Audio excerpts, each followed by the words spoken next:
Thanks a lot for the introduction. And I would like to start by following up what was said just in the previous speech. My belief is that the combination of renewable energy and digitalization will disrupt industries and will create the basis for a energy system which over time will become carbon-free. I would like to start with the title of my speech, which is Electrification equals Digitalization.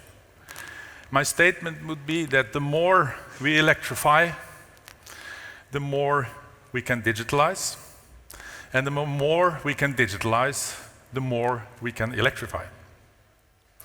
Why? And that's what I want to talk about. Is electrification important? How are we going to do it? And what is the role of Statnett in this?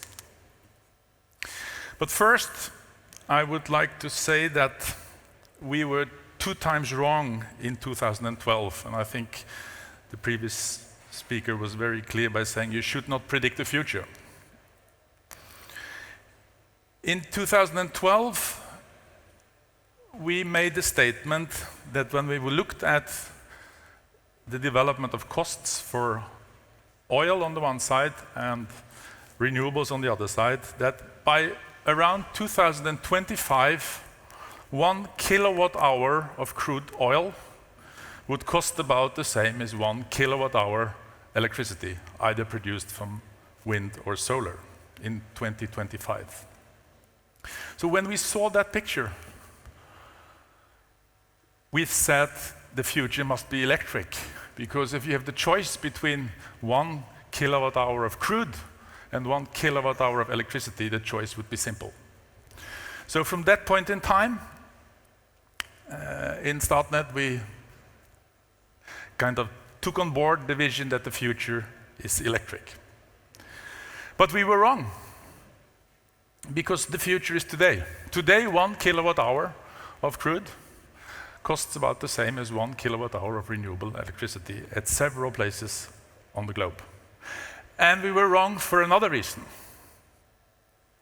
that the future is also digital. So we should have said the future is electric and digital.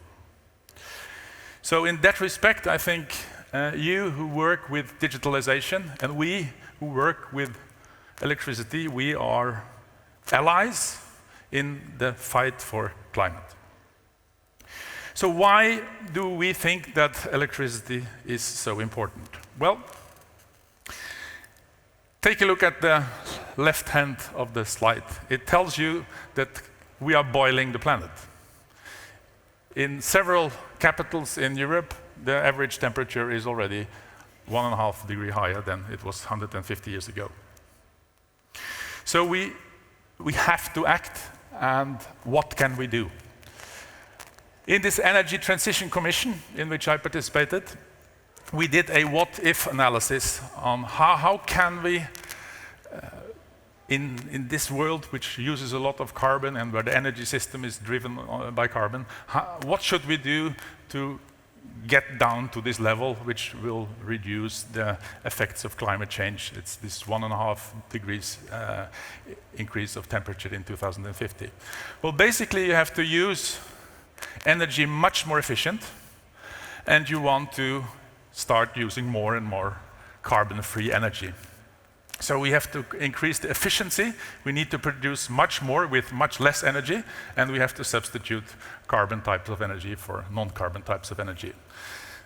The slide on the right hand shows you what that means. If we increase energy productivity with more than 3% point per year, and we increase the share of zero carbon energy in our mix every year by 1 percentage point, we would end up in the quadrant to the right up, which means well below.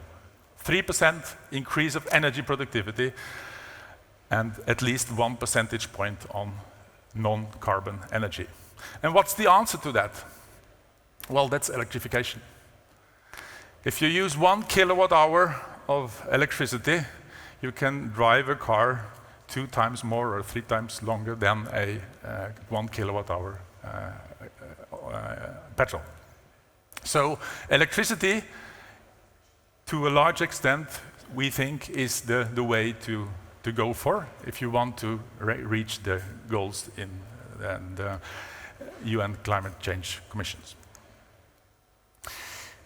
So to put it in an even sharper fashion, we think that a decarbonized power sector, because we have access to these cheaper renewables, and we have a system which is able to absorb it, that the changes in the cost structure of renewables will enable us to create, over time, a decarbonized power sector. That power should be used in industry and also in transportation. And we are already doing that. We see it in transportation when it comes to cars, and when it comes to industry, I will give you some examples. But basically, we would argue that we have solved more or less the decarbonization of the power sector. We need to do it faster, but we have the tools, and as a system operator of the system, I can also say that we think the system will work, which is pretty important. We need to have a good balance between supply and demand for the system to work. So, what are the good signs? And here, I also want to reach my hand to you and say that transition, which we need, but we need it much faster. We have not the time until 2050 to find all the solutions. My conviction is that what we have seen during the last few years, what role digitalization of the energy and especially the power sector can mean, that might be an accelerating factor. So we need more digitalization in order to get this system to work. And I want to give you an example on that. When we start electrifying transportation, what are we doing? Yes, we are putting an awful lot of batteries on wheels. If we connect those batteries through digital technologies back to the grid, it would enable us to manage the charging and discharging of energy from batteries, car batteries. Having that tool, having access to that tool, it would be easier for us to do our job to balance the system. In Germany, they actually are doing pilots where they check whether you could run the batteries in such a way that they help you to support the system. On the northern side of a bottleneck, they would put all the batteries in a charge mode, and on the southern side of a bottleneck, they will put it in a recharge mode, and thereby you actually could remove bottlenecks and increase the efficiency of the system. So using digitalization in this world where electricity is the most favorite way of addressing climate change, we can accelerate the energy transformation. And giving you a couple of very interesting signs on that. In Germany, last year, the main power source was actually renewables. It passed coal. And many colleagues, or not even colleagues, but all others, skeptical people have been telling us that the system will not work if you put too many renewables in it. Well, go to Germany. With having as much renewable electricity as they have today, they still are able to run the system. Or go to Denmark. On average, they had more than 50% renewables in the Danish system last year. So the system will work, and that's important. If you go to Britain, a very interesting case, 1 week without coal power for the first time since 1882. So it is possible to run the UK power system also without the baseload of coal.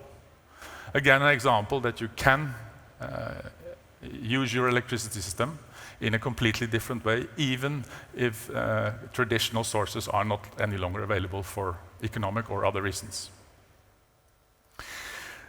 Two other examples which I think are very interesting to take a look at, and that was my point, that when we have made available electricity in a clean and reasonable and fashion, it can drive, actually, it can start disrupt industries. In the old days, and then I talk about 1905, in Norway we used to produce ammonia with electricity.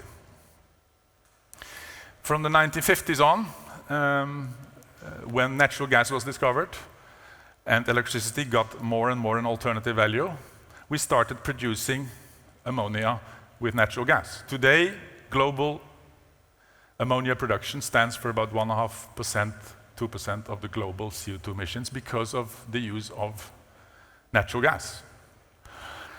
In a world where electricity becomes cheaper and maybe even abundant over time, one could think of going back to the future.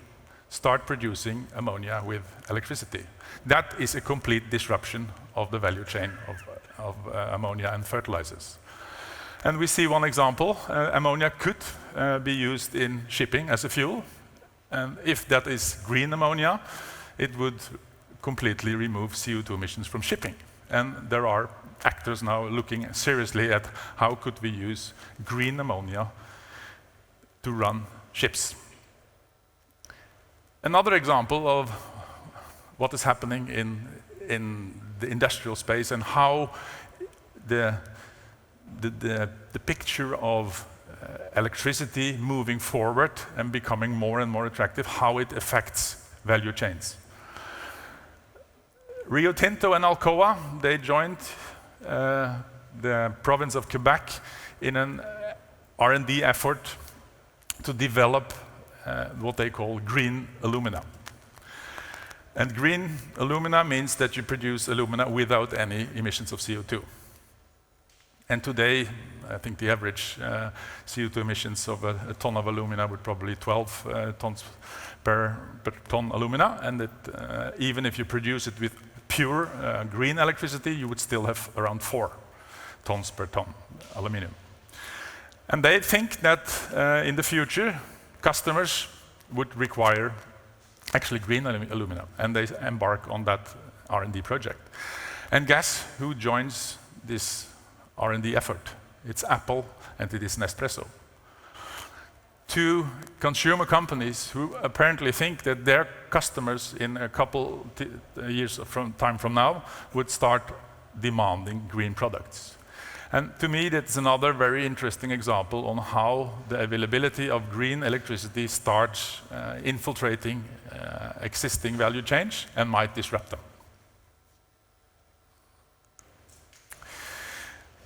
We wanted to take that vision of an electric future one step further and did a desktop analysis of what would it mean for Norway. And you might know that today we have around 50% of our energy needs covered by renewable electricity. And how much do we have to increase that to get rid of CO2? And we made basically 2 steps. One was what we call extensive electrification, and would address the petroleum sector, we would address other industries and transportation. And then what was eventually left, we think could be taken away by hydrogen, but that would be the next step and quite a bit in the future. That first step would require around between 30 and 50 terawatt hours of electricity. Today we consume about 130 terawatt hours, so it would be a significant but not impossible increase of power consumption. And that would give the next result that we, by that first step, in principle could halve the CO2 emissions in Norway. A very clear example of the vision that when you start electrifying with the help of renewable electricity, you can drive down the emissions of carbon. And the interesting thing is that doing that, you also drive down total energy consumption, simply because electricity is a much more efficient way of driving the economy. And you see that we would reduce the amount of energy consumption in Norway with probably 20% if we go for a further road of electrification.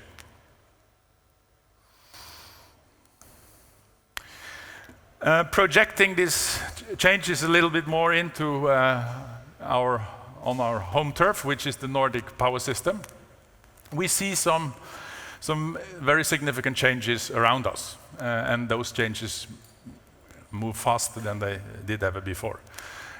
More renewables, which are absorbed in the system. You certainly know that Denmark was the king of wind. Now actually Sweden has more wind power than Denmark. Finland is also increasing its wind production. So we see in some quite an increased amount of renewable and intermittent power in our system. And that challenges, of course, the job for the system operator. We need to secure that the system at any time is in balance. We see actually the effects of climate change. There are severe changes in the weather patterns. We move much often to the extremes in the Nordics, and that actually affects us as a system operator. We have to have more tools to be able to balance the system. We interconnect our countries with neighboring countries. That also changes the balance of the system, because 1 hour the flow could be in one direction and the other hour the flow could be in the other direction, also increasing I would call the stress in the system. We see active consumers who use or produce electricity in a different way, and there is of course a set of regulations which also is around us. All that need to be met, and we think we will be able to meet it in a way that we still secure the system. The way we do that, and that's back to the theme of my talk, we do it by digitalization. We develop new IT systems, we increase the access to data, we want to change market solutions where we also need a lot of IT solutions. So basically, our answer to those challenges is use more digital solutions and cooperate more. And I think that would be the bottom line for what we are doing in the Nordics. We need to cooperate more and we need to digitalize more. Doing that, we think we will be able to support this electrification. So we will be able to handle more electricity and thereby reducing actually the CO2 emissions. And so what does Statnett in this? A lot of initiatives. We have cooperation with Cognite on an R&D project for developing a platform which should help us on better asset management and also on how to cope actually with the increasing amount of connections which we experience today. We have created a data science unit in Statnett, which wants to support this, what we call data-driven decisions. And here you have to remember that you come from a rather steady world where we have to induce some changes, and getting more data and actually start using them is actually quite an exercise in a company like ours. We want to change the minds of our people, so we have some activities around creating digital minds. And we also see that this system, this energy system or electricity system, consists of course of different parts of infrastructure. We have the national grid, but we have also distribution companies. In Norway we have 140 of them. And there is a huge potential for connecting this better, utilizing each other's information better, and by that running the system more safely and also at a lower cost. So we see definitely a huge potential for creating a digital ecosystem within the power sector. And we have taken some initiatives on that. And again, digitalization is a key word there. I mentioned the digital minds. We have created a full-time 3-month program inside the company. We have finished the first class and we will run it to the next level in the near future. Then a few examples on what we actually are doing and how data help us to run the system. And then remember again, our main task is to keep the system in balance. So we do whatever it takes to secure that there is electricity all around in Norway at any time. And that means that we, of course, need to be able to cope with increased amounts of renewables, but we also need to be able to cope with bad weather, which might disrupt lines or substations. In the example I give you here, we utilize data much more intensively than we have done before. We have lots of data about wind directions, temperatures, and put that into models which we continuously feed. And by that, we have actually a pretty good way of being able to predict which lines will fail when a wind with a certain strength hits those lines. And here, this was during one of the storms, Aina, the 6th of December 2012. You see the red line, which is the probability of failure, and as a function of the wind strength, and obviously also of the wind direction, because that's pretty important, and what the prediction was in terms of whether the line would fail. And we had actually 8 falls during a very limited period of time, corresponding almost perfectly with the wind strength. Knowing that before, which we did, enabled us to take the precautions in the system so that we still could guarantee the supplies to all the consumers. So here, real-time information made a huge difference. And data and digitalization, in my mind, for us means real-time data. It's really bringing the real-time into our system, into the control rooms in a completely different fashion, and use that real-time data through learning algorithms and helping us to take better decisions. And this was one example of that. The other example of digitalization, I mentioned it, we have different levels of grid. We have the national grid, we have the regional grid, and we have a local distribution grid. And all those grids, they are neatly tied together, but do they communicate well? Well, I think they could communicate better. And one of the things we have done is creating this data hub, because in Norway from the 1st of January this year, every home now has a smart meter. And all those smart meters, 2.9 million, have to communicate with one central data bank. And that is the L-Hub, which is developed by Statnett. And I mentioned last year that we were working hard on it, and actually we put it in operation early February. So this data hub is now in place, and it creates a completely different environment for the communication between final consumers and grid operators. It also helps to do a simple thing as billing in a much more precise and more efficient way. So this data hub can produce bills at a far lower cost than it was done before. And it also will increase competition, because if you as a supplier want to catch a new customer, the change of data can be done very easily through this data hub. So it would actually increase competition in the power market, which we also think is a good thing.